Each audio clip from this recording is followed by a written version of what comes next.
All right, y'all. We are live in the studio, and you'll never guess who I was able to track down. Listen, it is not a game out here in these streets. This is a busy man, but he found time for me. Welcome, founder of the crew season, Trill. Hey, man. Happy to be here, man. I appreciate you having me. Listen. Dope conversation, man. I'm looking forward to it, man. I'm fanning the fuck out, y'all. Wait a minute. Let me get myself together. The man is here. All things love, marriage, relationships, men, women, children, family, the epitome of class, the epitome of manhood, the epitome of masculinity. How does that feel? That might be the greatest intro I ever heard so far on any podcast, man. I definitely appreciate it. You know what I'm saying? We shooting to bring people together more so than divide. You know, it's a lot of that going on today. Yeah. So I think, platforms like this, platforms like mine is necessary, man, to like push us forward in a progressive way, in my opinion. So happy to be a part of it, man. Man, I am just so wowed by you. I feel like every time I feel like I've gotten a good feel for the crew season, a good feel for you as an individual, you come in and you completely snatch me off my broom. You keep hitting back to back. You throwing haymakers out here in these streets. Yeah, man. It's look, man. I be telling people all the time. Be like, man, where you be getting that stuff from? I be like, bro, it's happening in real time. That's the dope part about actually living what you rapping. It's like you get to come in front of that camera, and a lot of times I maybe done had that argument with my old lady before the camera start rolling. You know what I'm saying? And then I get on there and just, because this is kind of like therapy a little bit. You get to kind of like voice your, concerns or your issues or even your, wins and things like that. And people relate to it and pull what they need from it and apply it to their life. So that's the case, and I feel like I'm doing my job. I like that. You said a lot of times I may have just walked off some smoke. Sure. And I'm stepping into the mic and I'm spitting real game. Almost like the rap game, right? I'm spitting real game. Is it important for a man to live it, to be able to tell it? Man, it's uber important. It's uber important. It's just like, it's kind of like sports. It's like you got people who study sports and read about sports, went to college for sports, and they get to talking about sports, and it's cool. But it's different when a Hall of Famer from that sport come in and get to giving you that game. It's a little different. It's nuance, it's detail and stuff that somebody who not living it can't really give. And I think that, genuity is what gets across in this arena that we in, and you can't have genuity unless you live in it. Who, in your opinion, who's the most important, the coach or the player in the game? Coach, man, because that's where you get your inspiration from. I'm an athlete. I grew up football, basketball, track, baseball. So it's like a lot of that is damn near fathership to a certain extent. A lot of us come from places where the dad may not be in the home or whatever. So that's going to be the guy that's giving you the guidelines and giving you the rules and what you should live by. And the older you get, you realize, damn, it's bigger than the sport. He was giving me life lessons for real. Damn. And now I'm applying it and doing this, that, and the third, and now I'm winning based off it. So, yeah, if you don't have no guidance, you can be as talented as you want to, but it ain't going to matter. In your opinion, what you've seen, what you've heard, you out there. You doing it. You living it. A lot of men, do they have the guidance that they need? No. Oh, wait a minute. Let me take a sip, because the way you looked. Do they have the guidance? Nah. And the wild part is about men is that a lot of times we're not even open to that guidance. We're not open to people telling us how we should navigate in our relationship and things of that nature, even if they're telling the truth, because it's just ego, it's pride getting in the way. Even amongst friend groups, like most friend groups don't really talk in detail about their relationships. You have dudes who've been kicking it for 20, 30 years, and you barely know, surface level things about the relationship, but you don't know inner detail, inner workings, the way women talk with each other about their relationships. So because of that, it's not a lot of game given. It's not a lot of game being transferred, not a lot of help being gotten, and a lot of men is kind of like banging their head up against a wall, trying to figure it out more so than coming to their boys like, hey, can you help me with this? Damn. Yeah. So when you think about that, and especially the audience, check it out. He said a lot of men, we can be friends for 20, 30 years, and we don't sometimes, not all men, right. Most men groups don't get that deep. So why the hell are y'all picking best men at marriage, the promise to be there through thick and thin? Like, how do you reckon that? Or is that just, that's my boy? When you think about what you just said, your best man, somebody that can hold you accountable, y'all still, is still kind of a gap in that when it comes to men and their friendships? Yeah, but I would say I think that's more so of like what our relationship is outside of the marriage. A lot of times that's the person who's going to bury us in our mind. You know what I'm saying? So it's bigger than that. A lot of us got ties that come from, before the relationship. We was into a lot of things, and that person done stood tall in the trenches and held me down in situations to where it could have went left, and it could have been, you know what I'm saying? So that's more so what it's from, and it's not necessarily to help me guide my relationship or things like that, which is what it should be. Yes. But it's like, if it falls, he gonna be there to help me pick the pieces up more so. Yeah. I just want to marinate in that before I really want to marinate. I think that's deep. So that means there's a lot of things that as a man you endure that you don't even talk about. Man, I'll probably say 80% of what men endure we don't talk about. And it's a multitude of things, especially in our culture. A lot of times we grow up in that, hey, what happens in this house stays in this house. That's just what it is, you know what I'm saying? So we get that ingrained in us from kids, and then when we get older, the same type of situation just comes about, and now we grown, and now we got pride and ego, and I don't want to come off as if I'm failing in my relationship, because as a man, it's your job to lead in the relationship. So if it's going bad, it falls on your shoulders, regardless of how culpable that she is in it going bad. It's still like, you're the leader, you got to take the fall for that. And I mean, to go back to sports, it's just like a coach coming up to the podium at the end of the game and being like, nah, I coached my ass off, but my players wasn't doing their job, that's why we lost. No, it don't sound right. It don't sound right, and it may be true, but you can't come in front of the podium and say that as no leader. Nah, it's, hey, we gotta go back to the drawing board. Hey, I gotta do a better job of getting these guys prepared. And a lot of men carry that weight when it comes to our relationship. So, are you a good leader? Hold on, that's a loaded question. I want you to take some time, pimp. Hold on. With your wife, how would your wife describe you as a leader? Damn, that's interesting. I don't think I ever got asked that before. Okay. How would she describe me as a leader? Probably like level-headed, 3-4 chess moves ahead of where we at. A whole lot of forethought, a whole lot of diving in and trying to elevate us as a unit, and also facilitating her being her. I think that's where a lot of men drop the ball at. We expect women to move like we move, and when they don't, we get frustrated about it. But again, great leadership is adapting to what it is that your follower needs. Again, to go back to sports, it's like it's certain players to where when they mess up, you can yell at them and cuss them out. Damn, you got to get yourself together, boy. What is you doing? Yelling out loud and all that. And there's certain players you got to pull to the side, like, hey, bro, you better than this. Come on, bro. Let's do what we got to do. And that person gonna go out there and give you peak effort. You see what I'm saying? But you can't coach everybody the same way. You can't lead everybody the same way. And I feel like that's where a lot of men drop the ball at. But I learned that early, and because of that, here we are. You see her better than she see her. Damn. Listen, I'm following you. You said, without a doubt.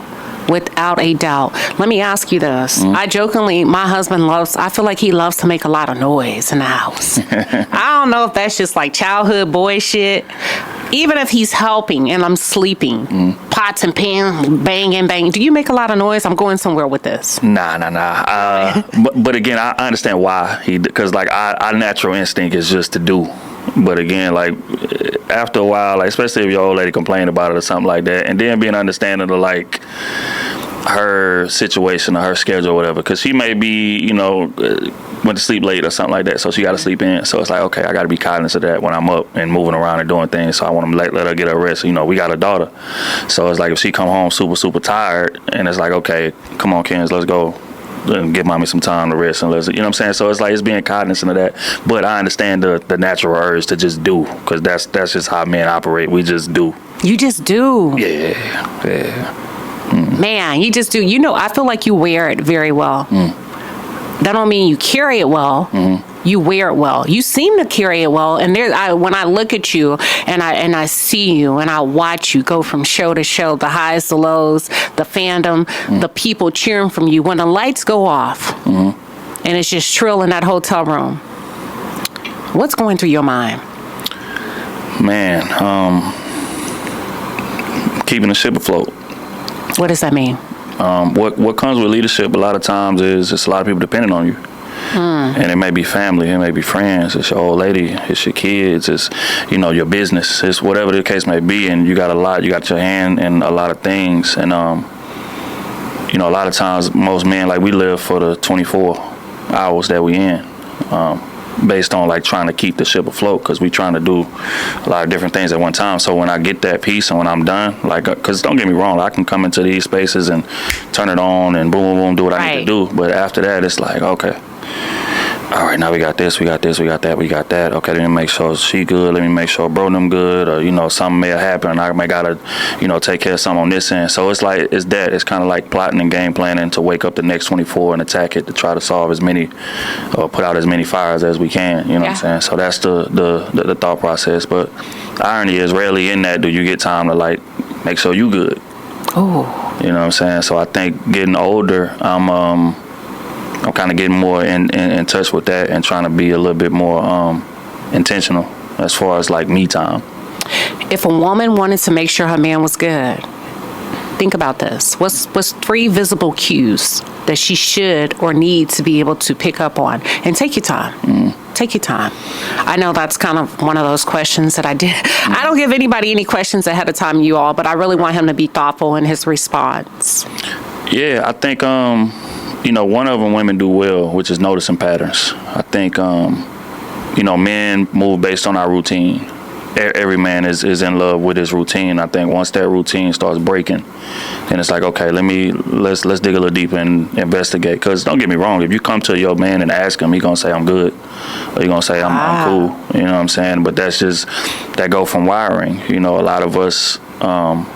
Even as boys, we never really got a chance to express what was wrong with us, or express emotion and things like that. It was just like, hey, you a man. Man don't do that. Like, get up and keep going. So that starts from young, translate to early. So when you ask your man, and you can know something wrong with him, and he can know something wrong with him, and you gonna ask him, hey, baby, you all right? Yeah, I'm good. You know what I'm saying? But again, that's why you got to dig a little bit deeper. But it comes with knowing your partner. It comes with taking that time to really like deep dive into it and figure out, okay, like what's his center, what's his base, what's his foundation, and then if he veers off of that, then that's when I jump in and try to alleviate that. How can we come in now? Is it touch? Is it presence? It's presence. I think food, cooking. A lot of women dwindle it down to I cooks, I cleans, I blah blah blah. Is it bigger than that for a man? Yeah, it's way bigger than that. It's about presence. A lot of women want to come in and just like solve the problem. Ironically, men do that too, but we talking about women right now. They want to come in and like dig. I know you said you're okay, but nah, what's wrong? I see something. No, talk to me. No, right now. Let's. And it's just like sometimes we just need you to come sit next to us and just rub our back and just again when he ready to talk, he gonna talk. But if you try to force it out of him, then that's just gonna make that barbed wire fence go up even higher. So I think just presence, just being there and just letting them know that you're there when you need me. Yeah, we're gonna be all right. Is it safe to say we use too many words sometimes as women? Definitely. Way too many damn words. Yeah, well, women. Why you smiling like that? Am I keeping it real though? That's real. We do. That's real. I be trying to tell them they don't listen to me. Maybe they'll take it from you as a man. Yeah, it's just too many words. And again, I understand why. Like as I get older, you get to learn the difference between men and women, and you accept the difference between men and women. But I think if you want to develop a deeper relationship with your man, you got to learn when to pull back. You got to learn when okay, this is not the time to talk. This is not the time to dig for questions. This is not the time to dig for information. This is the time to just be there for him. You know what I'm saying? And again, like I said, that could be you come and sit next to him on the couch when you're watching the game and you see him visibly frustrated and you just rub his back. Or you just rub his leg and whatever. And you could be in your phone doing whatever, but presence, I think, is absolutely necessary. Because as a man, like, we value that. Now, he ain't gonna come out and say it, but that shit mean everything. You know what I'm saying? It's like, okay, I know if I need her, she right here, and she willing to ride for me. She willing to do whatever's necessary to get me through this. And when I feel like talking to her, or when I feel like, okay, baby, this is what's going on, she gonna be right there. But, if you're just trying to force things and deal with things in which you would want somebody to deal with you, then you're going to run into issues, for sure. You know what? Let me put out a disclaimer. I'm about to use an example based off of what you just gave. I think it was excellent. But what came to my mind is man's best friend and how men value some men, if they have one, their dogs. Because there's a nonverbal communication. When their dogs can pick up on something ain't right. I just sniffed it out. I'm going to be here. I'm not leaving your side. And I am not calling women. I am not calling you a dog, so let's not run with that narrative. Right. But I think what he's saying, and what I hear him saying as a woman, if you didn't say a word, just you being there is enough. Boom. More than enough. It's more than enough, because again, like even if it's our guys, and I think our guys got a good understanding because they are men. And you know that's how a lot of times they solve their issues. But if you notice, like whenever one of the boys is going through something or something, again, he's not going to come out and say it, but we know him, right? Pick up on it. We pick up on it, and it's just like, okay, something going on, and you may have to get him away from the group to have that conversation, or y'all may be drinking at the bar or whatever, and it just come out. But either or, we give him the space to like come to the table at his own time. And it's not trying to force the answer. It's not trying to, whatever, just press the issue. Because as men, if you do that, then we're going to shut down. Or we're going to like... Even from men to other men. For sure. Because there be times, man, me and the guys are going through shit, man. And I'd be like, man, what's up, bro? What you on? He'd be like, man, I'm just good, bro. I'm good. I'm like, no, you're not. You're not good. I know you. But it's cool. Just when you get ready, I'll be here. Let me know. Or just call me. Or, sometimes you might got to pull them away, like I say, away from the group and have that conversation. Like, all right, bro, what's up, man? And then he'll tend to, speak based on that. But if you just try to just dive right in and try to press a man, like, again, our defenses go, because it's ego, it's pride. Like, I don't want to look weak. So I'm going to do whatever I got to do not to look weak. And even if I got to endure whatever, that I'm dealing with, just not to look weak, that's what I'm going to do. So it's all about finesse. And women are capable of finesse. But I think a lot of times they be so caught up in, like, wanting to solve it their way that they kind of drop the ball on being there for their man. I think women can be selfish and trying to solve, because if I can solve it for not all y'all, because I know how y'all run with narratives. Right. If we don't say exactly what you want, what I'm saying is we are guilty of winning as let me problem solve for you, because I don't like the way you making me feel, because you need time for yourself. Right. So let me help you get through it so I can get back to being normal. That's it. And come on. That's it. Because again, a lot of women take things personal that they shouldn't. Everything is not about you. It's not. Sometimes that man dealing with something that has nothing to do with you. Yeah. So it's like, again, be there for him. If it has something to do with you, I promise he gonna come out and say it eventually. But sometimes what that man go through has nothing to do with you. Man, again, we got our hand in a lot of different pots, whether it's family or whether it's, and again, this is a leader that we talking about, a grown man. He has his hand in a lot of different pots, a lot of different stresses and things of that nature. And it's just like, don't take it personal if you want to talk and I'm not ready. Hey, baby, I'm not ready. I don't feel like talking right now. But a lot of women hear that and take that personally, and it's just like, nah, it's not you, it's just me. I need time to process things and come to a logical conclusion and figure out how I'm gonna relay the message to you. Give him that space to do that and stop taking things personal that shouldn't be. Let me ask you this. You've done a lot of conversations. You have a crew, the crew season. Yeah. You have other men that can kind of get in there and give you a different perspective. Right. And y'all tackle the conversation of how do we make this better? And then you hold both men and women accountable. In your opinion, are women doing enough? Or do women get to skate by just because they are women? In your opinion? Yeah, but again, the irony of that is that it's kind of our fault as men. Okay. Because of how we raise our women, or don't be there to raise our women. Right. Raise them? Yeah. Trill, you finna piss some people off. Listen, hold on. Cheers, my friend. Right. Look, cheers. Okay, go ahead. I mean, it starts early. You know what I'm saying? As everything starts early. And let's say that her dad is not in the home. So now she's, she doesn't have guidance. She doesn't have a blueprint in terms of how to move based on, how to deal with men and things of that nature. So she always has a get out of jail free card as far as that end. But then she does have the dad in the home. A lot of dads, like, coddle our girls. We give them whatever they want. I think you should. Yeah, she's never wrong. She can do no wrong. You see what I'm saying? So it's like if you're brought up with that mindset, when you go out and date, that mindset not just gonna go away.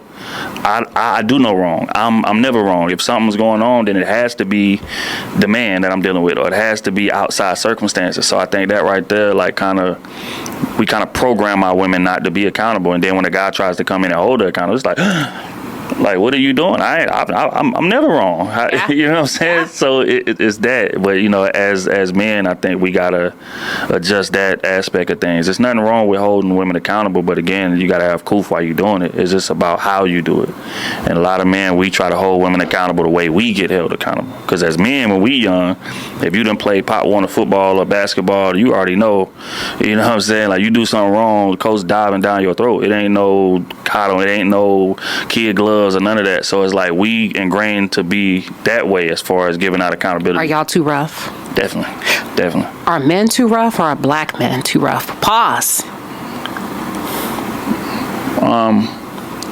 Keep it real.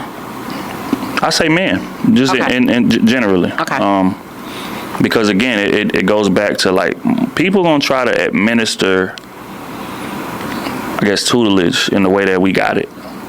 And a lot of times, like, we not gentle with our men, especially in our culture as far as that. Yeah, I agree. We not gentle with our men. Like, when our men do something, it's jump down his throat, it's cuss him out, it's yell, Okay. it's eyebrow beat him, it's all of that. You see what I'm saying? So if we grow up with that ingrained in us, when we try to give accountability, we gonna move the same way because it feels, hey, this is normal. But, you know, again, I think you get older, and you know, have a little bit of life experience, you deal with women, and you realize that's not the way that you're going to get peak performance out of that woman. And, you know, it's a learning thing. But, you know, a lot of guys, unfortunately, we program to be too rough in our delivery. Is that because, follow me. It's a stack question. I hate stacking questions. I said that's the worst thing you can do as an interviewer, but I'm going to do it. I'm going to stack this question. Is that because of single mothers? And the reason why I ask you that is I saw a clip by Charleston White where somebody was asking him, how do we desassify, defeminize a lot of these emotional ass men? Right. He said you can't, because there's no fathers in the home. Right. And you're seeing the outcome of that because their mothers have raised them. So when they're upset, you got to remember she corrected him in her emotions and her feelings. Whereas if a man was in the home, he going to sit down and say, that ain't how you move. He going to be calm. He's going to talk. He going to charge him up. In your opinion, do you agree with that notion? Yeah, I think, and even to add to it, you said she corrected him in her emotion, or sometimes she just doesn't correct him. Ooh. I think that, you know, women are way harder on their daughters than they are on their sons. I think that's apparent, and that's why a lot of times when the daughter get older, they be beefing so crazy. But as men, like, we get to just kind of get free reign to do what we want to do, especially if it's a single mother situation, because he damn near is the man of the house at 9, 10. You know what I'm saying? And it's like he can do no wrong, so my son can do no wrong. I'm gonna coddle my son, whatever the case may be. But if I got a daughter, I'm gonna be super hard on her. Like, I'm gonna raise her. But my son, I'm going to coddle him. So when we go out into the world coming from that circumstance, it goes back to what I said about women with the dads, but it's just in reverse. I can do no wrong. Yeah. When I got into that fight at school, my mama came up there and was ready to fight the principal. Your mom? No, I'm not talking about me. I'm just talking in general. You know what I'm saying? But it's like, you know, when every time I get in trouble, my mama cut for me hard. Like when the police came here, my baby never did nothing like that. And yeah, your son was out there acting a goddamn fool. Goddamn fool. You see what I'm saying? But again, it's just instinct is to coddle him. So when he go outside, he's not gonna have a sense of, you know, accountability as a person. So I mean, it goes both ways. But as far as the like not being able to you know, save the men coming from single mother homes, or blaming single mothers for that. I mean, you can't put all the blame on them. Okay. Because the dad has to be in the home, and that goes back to like my code and my morals and things of that nature. Like I done cut day one friends off for not raising their kids. You have? Dead serious. How did you do it? Just ghost. It's over. You're like it, because it's a situation to where like you represent me. when you moving around. Like, if you my boy, or if you in my group or my crew or whatever the case may be, how you move out there represent me. So if you out there getting chicks pregnant and you not taking care of your kids and you hanging around me and we kicking and we all on Instagram and that make me look crazy. Yeah. And I could never imagine that, because I done been with my look here. I was at every hospital visit, meeting. I was there for the birth. I was there. I changed diapers, help homework, bathe, get clothes, homework, like all that. So I can't respect a man that's not there for his kids. And I think a lot of men, we get we let our relationship with the mother kind of dictate how we be there for our kids. And I think that's I mean, it's just something that I just can't respect, to be honest. So I think as men, like, when we getting these women pregnant, we gotta be in them kids' lives, regardless of how we feel about her. You're probably one of the few, not only one of the few black men that I've heard say that. I hold my homeboys accountable. Oh yeah. You're not fucking with your kids, I'm not fucking with you. You know, let me tell you where I'm going with this. I don't respect women that get with men that don't fuck with their kids. Valid. I told a woman he can only, his daughter don't want to call him. Encourage, that's your husband now? Encourage him to. Right. Well, she didn't. Okay, no, because what you really saying to me, low key, is you want him all to yourself, but he can only give you as much as he give himself. And guess what? His child is a rendition of himself. Are there too many women, or have you seen women thinking that they could get more from a man, or settling with a man that do not give a damn about his kids? And have you ever thought, girl, what you think you're going to get from that? Or what are your thoughts on that? I'm sorry. Yeah, I mean, I think that, it goes back to what you said about, like, a lot of times, we give women credit for moving in emotion, but a lot of times they move in ego as well. And in that type of situation, that's what it is. They don't want to come in and be second fiddle. If you come in and a guy's there for his kids and a stand-up guy the way that he's supposed to be, you're going to be second fiddle until you're married, or until you prove that you belong here. A lot of women are not in agreement with that. They want that man to themselves. They want that man available at all times. So if he's not taking care of his kids, cool, because I don't have to deal with that. I can just deal with him. You know what I'm saying? And I think that's selfish, because it's like you said, that is a representation of what your character is. You not being there for your kids, in my opinion, is not an excuse. And you got guys that'll say, like, oh, my baby mother make it hard for me to see it, and it's just like, I hear you, but I'd be in court every fucking week, pardon my French, if that was the case. You see what I'm saying? And put up or shut up. Exactly. There is no, okay, you know what, I'm just gonna settle for just not seeing my daughter because me and the mama is beefing, or she trying to make it hard. That's cool. She can make it hard if she want. I'll show it with laws. I'll show it with whoever. Right. We can have an intermediary do it, however, but just not being there for my kids is crazy. But again, from a woman's perspective, going back to what you're saying, I got him all to myself, so I don't care if he's not there for his kids. And it's a lot of women that move like that. And in my opinion, I say most are that selfish enough to be like, you know what, oh well, that's not my problem, until it is. My husband had a child prior to me. He pays child support, and he got taken to, well, first of all, before he got taken to court, how much child support you? I'm having all kind of conversation, and in my head, I hear the number. I'm having my woman thoughts about it. Right. Okay. He got taken to court for an increase, because I believe in the state of Texas, a woman has a right to, or where, I don't know, I'm just talking about the state of Texas, to request an increase every 2 years. Right. I don't think he was going to fight it, but I said, don't fight it. That's your child. He deserves every ounce, because you would give him everything and then some if he was in the same house with you. I believe that. I stand by that, and he gave it freely. Now, we were trying to figure, it was a hefty, look, hefty, what is it, cinch snack? I'm talking about that, but it was hefty, but I stood behind him, and God just filled in the gap. Because number one, I think if you don't want kids, then wrap up. Wrap up. Period, point blank. Women too. Number two, it's your job as a woman to edify him, empower him to be the best man that he can be. Of course. Even if it's not for you first and your children. Can black women be very difficult in relationships when it comes to thinking about the goodness for the entire health of the family in blended situations? Definitely. I think, and again, it comes from upbringing. You know, a lot of them come from single mother households. A lot of them come from, even if the dad was there, it was dysfunctional. So it's like they don't necessarily have the family prioritized as much as it should be, even if the kid is not yours per se. It's still family. When I'm married into this, we are a unit. And a lot of times they can't put their ego aside to even reach out to the mother of the child and be like, hey, let's establish a relationship so this thing can go smooth. It's just competition right out of the gate. You know what I'm saying? And because it's competition, because I'm competing with who she was to you before I got here, that's gonna like provide a barrier in which we can become cool.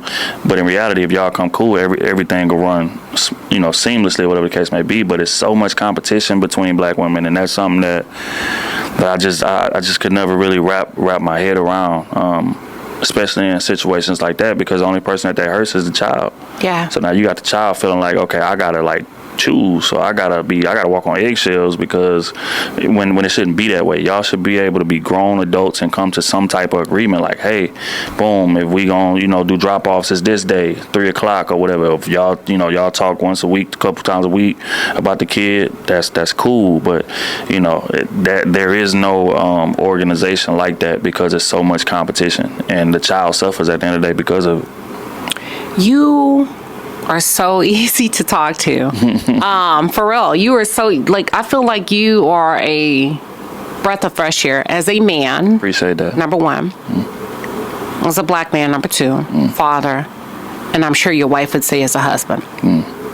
Now, the reason why I say that is, I pack a lot of heat as a woman, but not threatening heat. Right. I just come with that. I was built like that. Ever since I was a little girl, I grew up in a household full of boys. It's different. Girls that are empowered by men.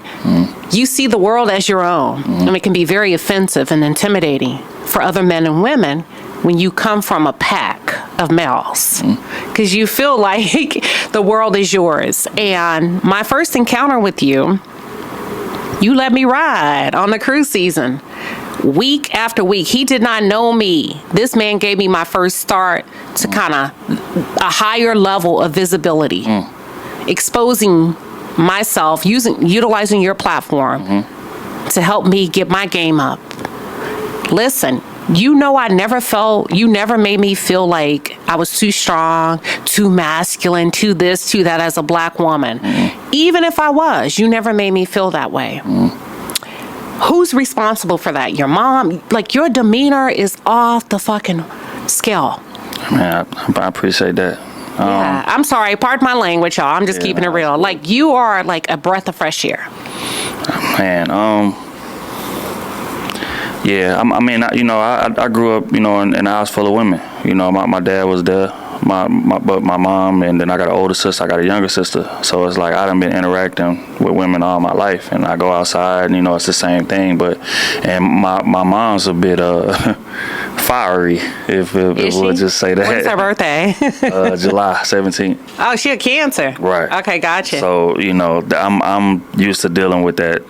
So it doesn't really move me. I feel like as a man, like if you all you supposed to be, it's not gonna matter. You know what I'm saying? But I think the issue is a lot of men who are not who they need to be when they run into someone like that. It's gonna ruffle feathers. It's gonna shake foundation, because it's like, boom, I feel the need to try to prove myself to you or establish my dominance over you. And as a man, you should just be, move like a man regardless of who's in the room.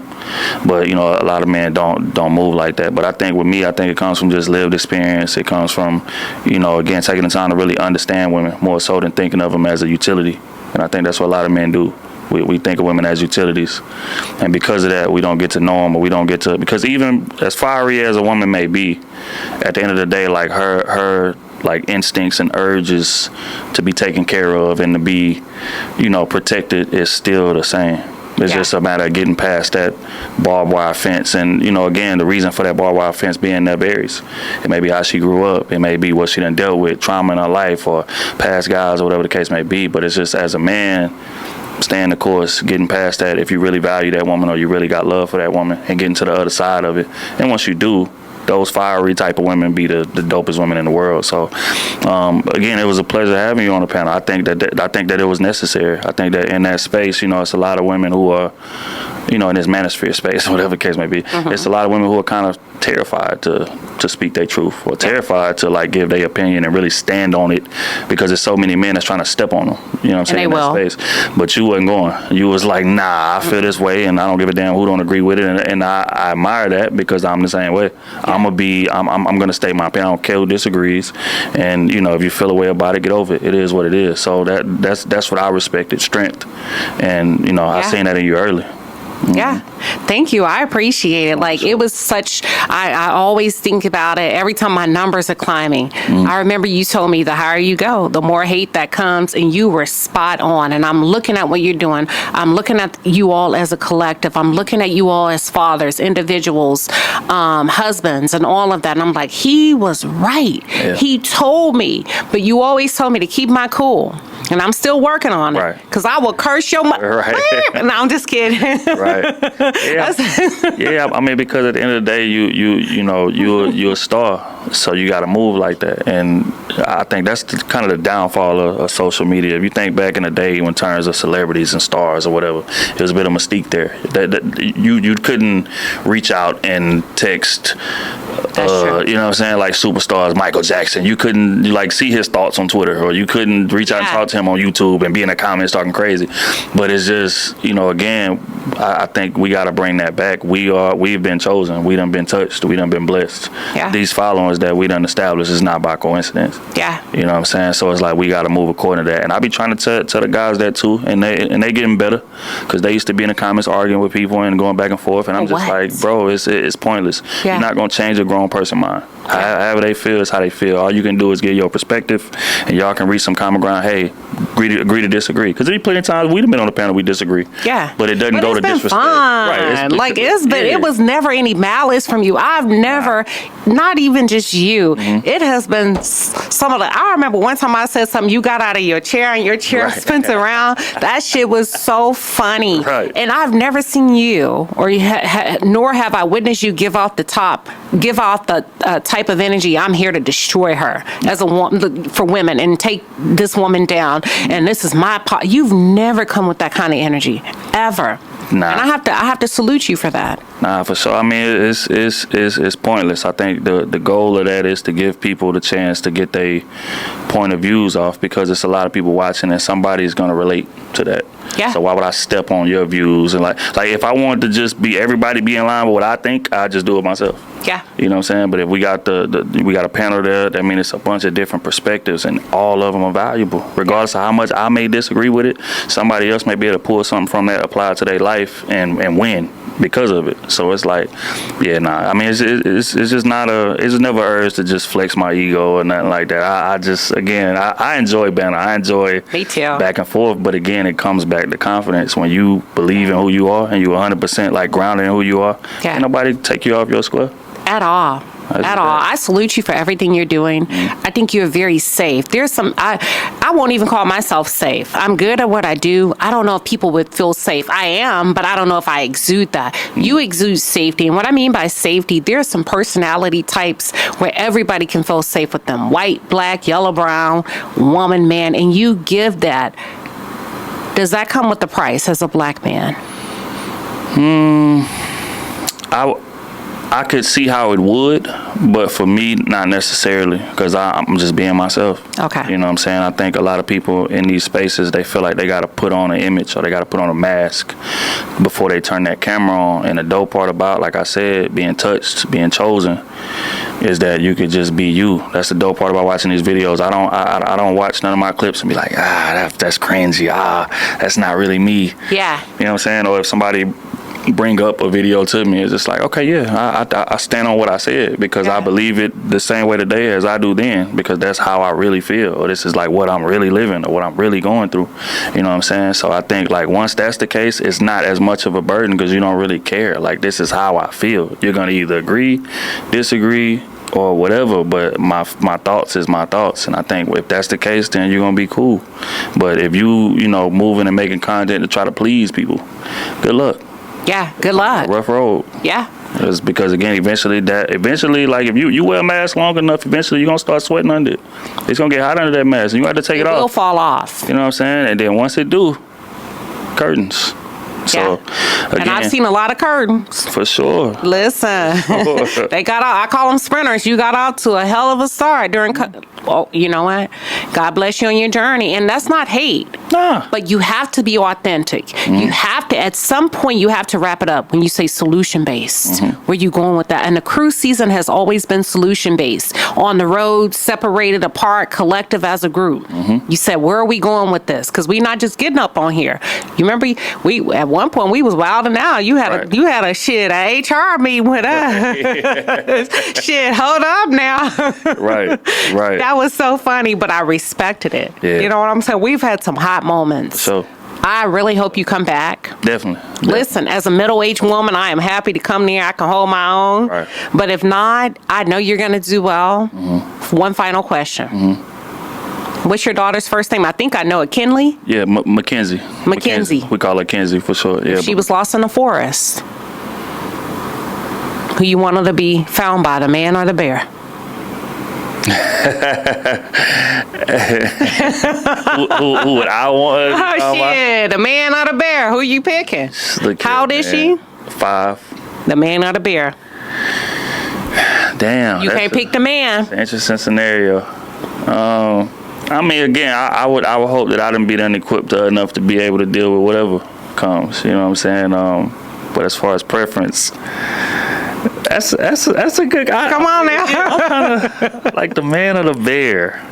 First off, what's the significance behind the bear? Because I done been hearing this forever. Well, I mean, for like the past month or two. Like, bears are really territorial. They're very aggressive. They can take you out with a swipe of their paw. They can climb. You ain't nowhere you can hide or you can go. They can run. They can climb. They bite. They're not as friendly. You're taking a huge chance. But a man, they ask most men, black, white, yellow, brown, young and old. The first man they asked was an African-American man. And he said, the bear. He was eating Popeye's chicken. He didn't even finish. And they said, why? He said, because the bear ain't going to molest my daughter. They got to the white man. The second one said, can I pick the man? No. Just a random man in the woods? Give her the bear. Damn. And then they went to another man. He thought about it. And as they got to it, they talked to the bear. Even if it meant her dying, a swift death, I trust a bear with my daughter before I do a man. Who you choosing, the man or the bear? Okay. Now I got some clarity. I say the man. You gonna trust the man? Yeah, I got more faith in the man than that. Don't get me wrong. I think there are some men out here who move just ridiculously as far as dealing with women. But again, I think that's more of a loud minority than anything. And I think in these spaces, a lot of times we put a magnifying glass on that loud minority. We done been on panels to where they'll try to generalize all black women as wanting a thug or a man that got money or a man that this, a man that's that. But most black women are not like that. Most black women are just regular, going to work, doing they want to. They just want somebody that's compatible with them, whatever the case may be. But if you put the magnifying glass on that loud minority, then we can make decisions based off of that. I think for the most part, most men are solid enough to lean on their instincts in that type of situation. If I'm in the woods and my daughter is there, instinct is, okay, let me protect her. Let me take care of her. You see what I'm saying? But there is a minority that would crash out and do something crazy. But okay. I would have a little more trust in the man. Okay, so for the record, if you had to choose a man or a bear, you choosing what? The man. All right, and that concludes our interview. It's a hell of an interview. Thank you, Trill. I appreciate you having me. Thank you, you all. Thank you for tuning in, and we will see you soon. Cheers. That was it.